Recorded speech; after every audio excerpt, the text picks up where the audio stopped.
Hello.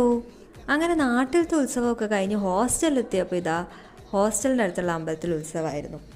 ഞാൻ ശരിക്കും പറഞ്ഞു കഴിഞ്ഞാൽ ഹോസ്റ്റലിലെത്തി നല്ല സങ്കടത്തിലായിരുന്നു. കാരണം എൻ്റെ ബാഗ് ട്രെയിനിൽ വെച്ച് മറന്നുപോയി. അതായത് ഒരു ലഗേജ്.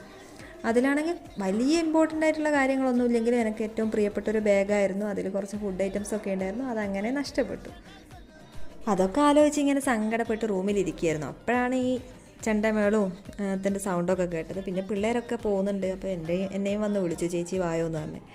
ഞാനാണെങ്കിൽ ഫുള്ള് നെഗറ്റീവ് മൂഡിലിരിക്കുകയായിരുന്നു. പിന്നെ ഞാനൊന്നും നോക്കിയില്ല, ഞാൻ പോയി. പിന്നെ ഫുള്ള് വൈബായിരുന്നു. നമ്മുടെ പിള്ളേർ പിന്നെ ശിങ്കാരി മേളത്തിൻ്റെ കൂടെയൊക്കെ തുള്ളുമായിരുന്നു. നല്ല ആർമാദിച്ച് ഡാൻസ് ചെയ്യായിരുന്നു. നമ്മളെ തേടി സന്തോഷം ഇങ്ങോട്ട് വരില്ല. നമ്മൾ അങ്ങോട്ട് പോയി കണ്ടെത്തി സന്തോഷിക്കണം. അവസരങ്ങൾ കണ്ടെത്തി നമ്മൾ മാക്സിമം നമ്മൾ എൻജോയ് ചെയ്യണം. അങ്ങനെ കുറച്ച് മോട്ടിവേറ്റഡ് ഒക്കെ ആയി. ഞാൻ ഓക്കെ ആയി. ഞാൻ എന്ത് ചെയ്തു, ഇവരുടെ കൂടെ ശരിക്കും പറഞ്ഞാൽ നല്ല നൈറ്റ് വൈബായിരുന്നു. Full happy vibe. അങ്ങനെ എന്ത് ചെയ്തു, ഒരു 8:30 ആകുമ്പോഴത്തേക്ക്